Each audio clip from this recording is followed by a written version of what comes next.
2 championships in 2 years and then have the coverage better after. Everybody be like, yeah. That thing's pretty high. Jerry, Jesus feet, I'm sure.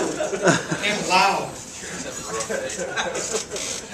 Jerry is or Kerry is? Who's having a rough day? Jerry. Yeah. Coach, can you talk? I'm sorry. Go ahead. Can you talk about your not the it's the piranhas? They're not sharks yet. They're piranhas. Well, they can't be sharks. They're this tall, so they have to be piranhas. We like to say, you know, that when kids go after a guy with a ball, it's like sharks to blood. But with this group, you can't. They're like piranhas just because they're midgets. But the thing that, you know, they're an awful lot of fun to coach. I think there's 7 true freshmen on that team right now. They're running down the field with a great passion to get to the ball. It's one of Coach Meyer's favorite units, and he's taking great pride in coaching those kids. And you know, we had 10 kickoffs, which is an awful lot of kickoffs, and their effort throughout every one of them is exciting. It's fun to watch. They're fun to coach. They're not perfect. They make a lot of mistakes, but they play really, really hard. Could they be sharks by the end? Well, I don't know if they're going to get a lot bigger, but, you know, I wouldn't want to jump in with a pool of piranhas myself. So, you know, you're one big shark or 11 piranhas, I think I'd take my chance trying to get rid of the shark, but I don't know. But they're going to be factors in games, and that's important. Far right here, Austin. Austin Ward, ESPN.com. Hi, Austin. Is there any resistance from any of those guys, you know, to go out there and contribute on special teams to try and, you know, make a name for themselves? Anybody that, you know, didn't want to do this and wanted to just be out there playing defense? You would not survive here with resistance, Austin, to anything. And what I find with those kids is an eagerness to do something. You know, they don't have enough knowledge yet maybe to play on the offensive or defensive side of the ball quite yet. They're going to get there. But this is an area where they can really contribute. And so kids like Devin Bogart and Jamal Marcus and David Perkins and Armani Reeves, Najee Murray, I mean, they're just screaming down the field trying to do what they can to help the team.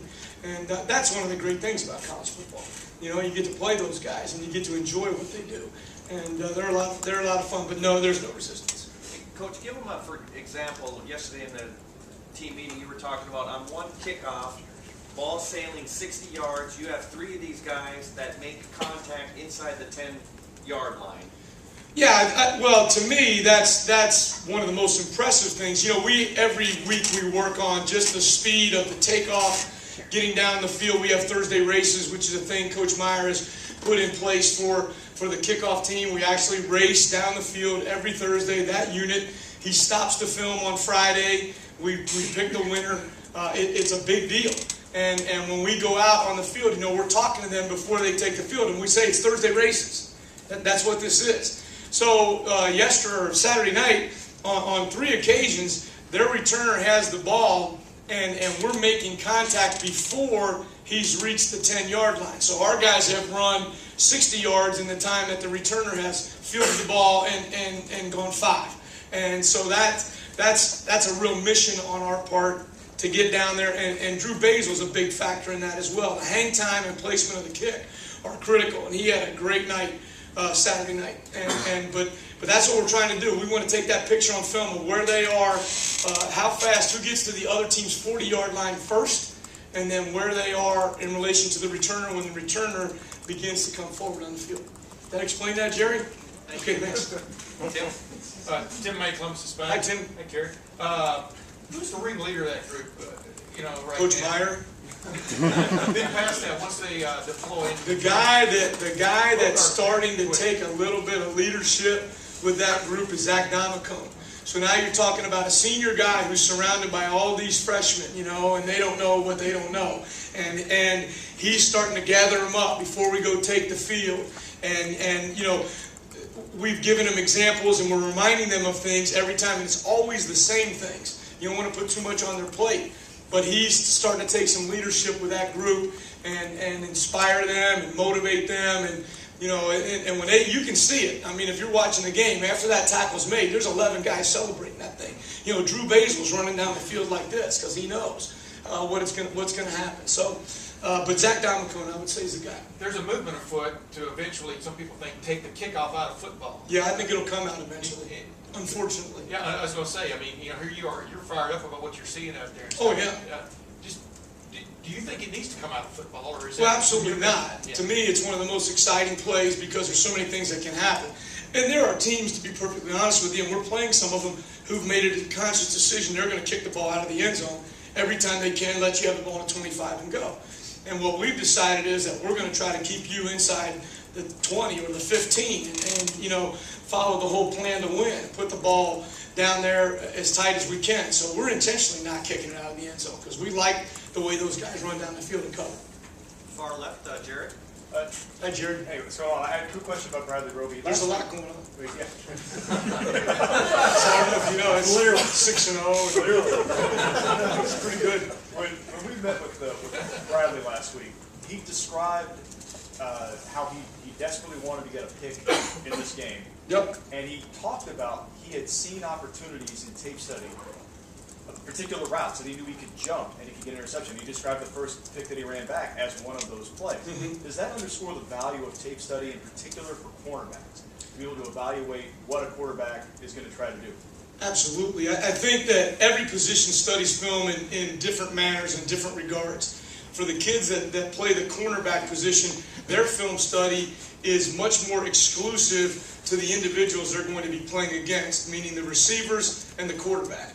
They don't need to get as bogged down in the details of all of the other things that are going around like a linebacker does. What they want to know is, how does that guy release off the line of scrimmage? What does he do in particular routes that give away those routes? What do they show? What does the quarterback do with the ball in his hands? How does that manifest itself into my opportunity to make a play? And so with this particular week, we studied that quarterback extremely hard, the things that he did when he was going to throw the comeback or the curl route, where he was going to throw the ball, the flight of the ball, and in addition to that, what those receivers were doing when they were breaking those routes off. So a kid like Bradley, whose film study is extraordinary, hours and hours of film study, will know his opponent. Now, the guy's allowed to change what he does, but in the middle of a game, most guys follow the habits that they've developed over the course of a season or a lifetime. And those guys did the same thing. And if you watch those plays, you'll see Bradley flatten out his pedal. He understands the route that's coming. He's prepared for the ball when it comes. And then you got to finish those plays. You know, he dropped one a couple weeks ago, and he was just distraught about that. And he's a guy that wants to make plays and needs to make plays for our team to be successful. But the film study for a corner is different than the film study for the other guys on the team, based on what we're going to do and how we're going to play that team this week. What he will do, what Bradley will do, what Travis will do, what the Ram will do today is they'll come in tonight and say, Coach, how are we playing these guys this week? Are we going to be pressed? Are we going to be off? Are we going to be clouded? Whatever the coverage is that we think as a coaching staff we're going to use this week, and they'll start to look at those kind of things on film to prepare themselves for Saturday. Rusty, front row. Rusty Miller, AP. Hi, Rusty. Hi. There's two teams from Ohio that are ranked in the top 25. Yeah. Do you have knowledge of both of them? I do. Yeah. I assume you still stay in touch with the... My son is actually on the team, so I stay in close contact with the So Bearcats. handicap the two teams for us and tell us what it's like to be a top 10 team, and also for Cincinnati to be in the top 25. Yeah, Rusty, you're asking a hard question. Yeah, okay. Well, here's what I would say. First of all, that I'm extremely proud of those kids at Cincinnati. Those coaches are my friends. And that's my town. That's where I was born and raised. And for them to be in the top 25, again, is fantastic. They're going to compete. They're going to compete for the Big East Championship. And they may get a chance to be in a BCS bowl game. And more power to them. Those are kids that I raised. I recruited about 60% of that team. I love those kids, and I love those coaches, and I want nothing but the best for them, just like any of us, especially with our own children, having a son on the team. All of us want the best for our kids. So I hope they win every week. It's a different football team than the Ohio State Buckeyes. The Ohio State Buckeyes, we also hope win every week. And you ask what it feels like to coach a top 10 team. It's an extraordinary feeling. Saturday night for me, with that crowd, and with the energy level, I've had the good fortune to coach in a Sugar Bowl and an Orange Bowl when I was with Cincinnati. Neither of those experiences compared to the game Saturday night, frankly, because of the number of people that were at the game, because it was a one-sided home crowd, because of the tradition of Ohio State and what that means. I've been a lucky man. I've coached on a lot of really good teams here in high school and in college. But this experience right now is second to none. And you know, I told my guys after the game, let's just plan on not losing anymore.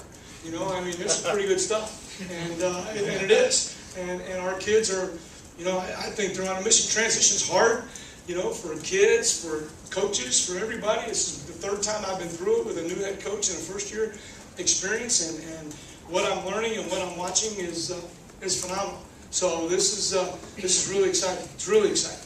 Front row, last question, Tim. Yeah, Kerry, talking back about Bradley Roby again, he seems to carry himself with a pretty good bit of confidence. Yeah. And is that well deserved? But even when he speaks to us, he seems to. I don't know if cocky is the right word, but he seems to. Everything seems to be pretty well thought out. He studied things. Did you notice that about him immediately? Absolutely.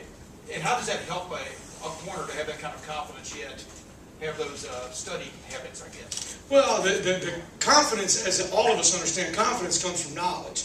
Knowledge that you can do the job that you set out to do, first and foremost. Knowledge of your opponent, which gives you unbelievable confidence and heading into a game. I don't want to coach a single corner ever who's not cocky, who doesn't have swagger, who doesn't have an arrogance, because the corner that doesn't is going to, everybody's going to get beat. They're going to catch a ball. They caught a couple on Bradley at Michigan State in press coverage. Now, we were in man coverage 27 snaps that game. They caught 2 balls on him, but that's going to happen. And the kid who puts his head down and decides, uh-oh, maybe I'm not as good as I think or whatever, is going to get beat again. You know, with those guys, what I try to stress to them is, if and when you ever get beat on a route, on a play, on a ball, well, they got lucky. Let's go play the next play. And that he believes that.